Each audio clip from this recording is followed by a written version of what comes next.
Assalamu alaykoum mes frères et sœurs.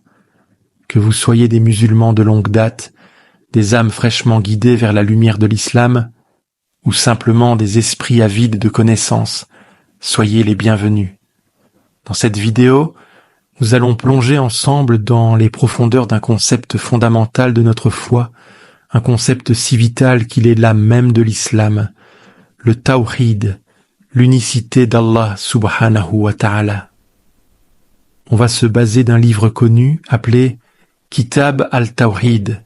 Kitab al-Tawhid, le livre de l'unicité, est une œuvre écrite par Muhammad ibn Abd al-Wahhab, un théologien et réformateur religieux du XVIIIe siècle, qui a fondé le mouvement salafiste wahhabite en Arabie.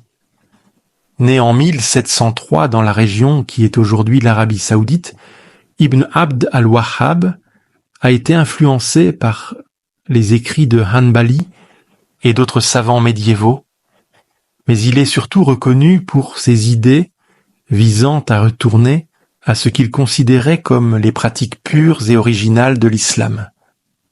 Le livre Kitab al-Tawhid est centré sur le concept de Tawhid, l'unicité et la souveraineté de Dieu dans l'islam.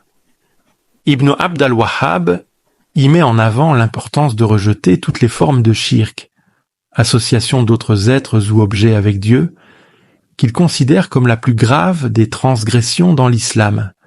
Le livre critique également certaines pratiques populaires qu'il juge contraires aux enseignements du Coran et de la Sunna, comme le culte des saints, la vénération des tombes et certaines superstitions. Le mouvement wahhabite, avec son insistance sur le retour à un islam purifié de ses innovations, bid'a, et ses pratiques jugées polythéistes, a formé la base doctrinale de l'Arabie saoudite moderne et a eu une influence considérable sur les mouvements islamistes contemporains. Le Kitab al-Tawhid reste un texte fondamental pour les adeptes du wahhabisme, reflétant un point de vue rigoureux et souvent controversé au sein de l'islam sunnite. En effet, le concept de Tawhid, qui représente l'unicité et l'indivisibilité d'Allah, est un fondement essentiel de la foi islamique et a été abordé par de nombreux savants au fil des siècles.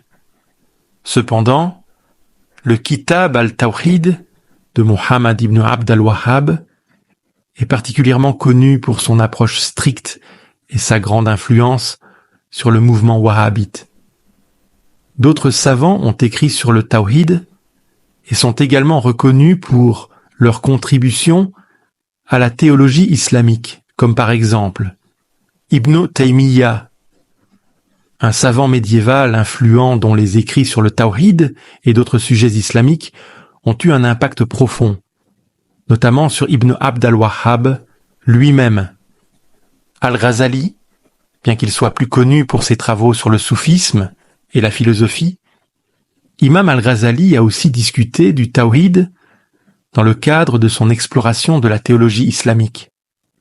D'ailleurs, on a parlé de Imam al-Ghazali, notre vidéo précédente, avec son livre « El-Iqtisadu fil i'tiqad » la modération dans la croyance.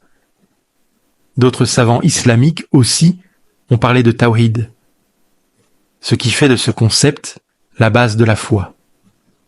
Imaginez un instant que votre cœur, votre esprit, votre âme soient entièrement tournés vers un seul et unique but, la reconnaissance et l'adoration du Créateur, sans rien lui associer. C'est cela le Tawhid, un voyage intérieur, une quête de pureté et de vérité, un engagement absolu envers le seul qui mérite notre adoration, Allah subhanahu wa ta'ala. Avez-vous déjà ressenti cette soif d'absolu, ce désir de vous rapprocher de votre Créateur? C'est l'appel du Tawhid qui résonne en vous. Mais attention, le Tawhid n'est pas une simple notion intellectuelle, un concept abstrait à ranger dans un coin de notre esprit. Non, c'est un principe actif, une force qui doit irriguer chaque aspect de notre vie. Comme le dit si bien le cheikh Muhammad ibn Abd al-Wahhab dans son œuvre magistrale, le Kitab al-Tawhid, et je cite, Le tawhid, c'est l'unicité d'Allah dans l'adoration, et c'est le fondement de la religion et son essence. Fin de citation. Réfléchissez à la profondeur de ces paroles. Le fondement de la religion, son essence même. Cela signifie que sans le tawhid, notre foi est comme un arbre sans racines, fragile et exposé au vent des passions et des doutes. Prenons un exemple concret. La prière. Lorsque nous nous inclinons et nous prosternons, nous n'accomplissons pas un simple rituel mécanique. Nous exprimons notre soumission totale à Allah subhanahu wa ta'ala, reconnaissant sa grandeur et notre petitesse. C'est un acte d'adoration pure, à condition qu'il soit accompli avec sincérité et non pour se montrer aux gens. Car comme le souligne le cheikh, et je cite, « l'ostentation riya'u » qui consiste à accomplir des actes d'adoration pour être vus et loués par les gens, annule les bonnes actions. Fin de citation. Imaginez un instant que vous accomplissiez la prière non pas pour Allah, mais pour impressionner votre entourage. Quelle perte, quelle déception! Votre acte, si beau en apparence, serait vidé de sa substance, car dénué de sincérité. Le tawhid a également une dimension sociale et éthique. Il nous incite à combattre l'injustice, à refuser toute forme de tyrannie et à ne nous soumettre qu'à Allah subhanahu wa ta'ala. Le cheikh Muhammad ibn Abd al-Wahhab, rahimahullah, vivait au XVIIIe siècle dans la péninsule arabique, à une époque où certaines pratiques déviaient du monothéisme pur. Des gens invoquaient les morts, se rendaient sur des tombes pour demander l'intercession de défunts, ou encore attribuaient des pouvoirs surnaturels à des arbres ou des pierres. Le cheikh s'est fermement opposé à ces pratiques, les considérant comme des formes de polythéisme, shirk. Il disait par exemple, et je cite, « Il n'est pas permis de chercher la bénédiction, tabarrouk, auprès des arbres, des pierres, des tombes ou d'autres choses similaires. » Fin de citation. Pourquoi une telle fermeté? Parce que ces actes détournent l'adoration d'Allah subhanahu wa ta'ala vers des créatures, ce qui est une violation flagrante du tawhid. Le prophète Muhammad, sallallahu alayhi wa sallam, nous a enseigné dans un hadith rapporté par Mu'ad ibn Jabal, radiyallahu anhu, et consigné dans les recueils de Bukhari, sous le numéro 2856, et Muslim, sous le numéro 30, le droit d'Allah sur ses serviteurs est qu'ils l'adorent, sans rien lui associer. Et le droit des serviteurs sur Allah, s'ils font cela, est qu'il ne les châtie pas. Méditez sur la grandeur de ce hadith. Allah subhanahu wa ta'ala, dans sa miséricorde infinie, nous offre une promesse extraordinaire. Si nous respectons son droit, qui est de l'adorer lui seul, il nous épargnera le châtiment. N'est-ce pas là une motivation suffisante pour nous consacrer corps et âme au tawhid? Dans le Coran, Allah subhanahu wa ta'ala dit dans la sourate An-Nisa, verset 48, « Certes, Allah ne pardonne pas qu'on lui donne des associés.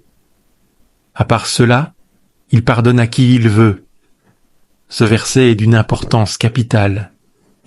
Il nous montre que le shirk, l'associationnisme, est le péché ultime, celui qui peut nous priver du pardon divin si nous ne nous en repentons pas avant notre mort. Prenons l'exemple de l'invocation, Dura'u. Lorsque nous invoquons Allah subhanahu wa ta'ala, nous devons le faire avec un cœur pur et une conviction totale qu'il est le seul à pouvoir exaucer nos prières.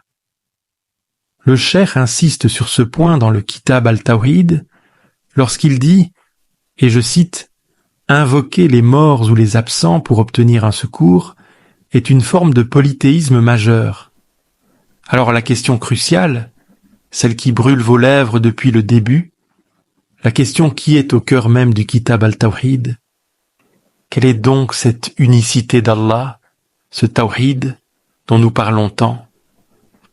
Eh bien, mes chers frères et sœurs, c'est la reconnaissance et l'affirmation qu'Allah, subhanahu wa ta'ala, est unique dans sa seigneurie, Rububiyya, c'est-à-dire qu'il est le seul créateur, le seul maître et organisateur de l'univers.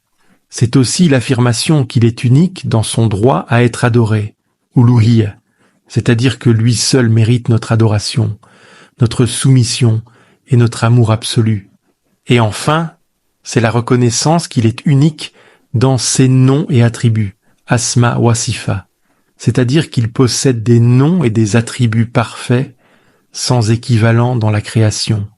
Le tawhid, c'est vivre en ayant la certitude qu'Allah subhanahu wa ta'ala voit tout, entend tout, sait tout.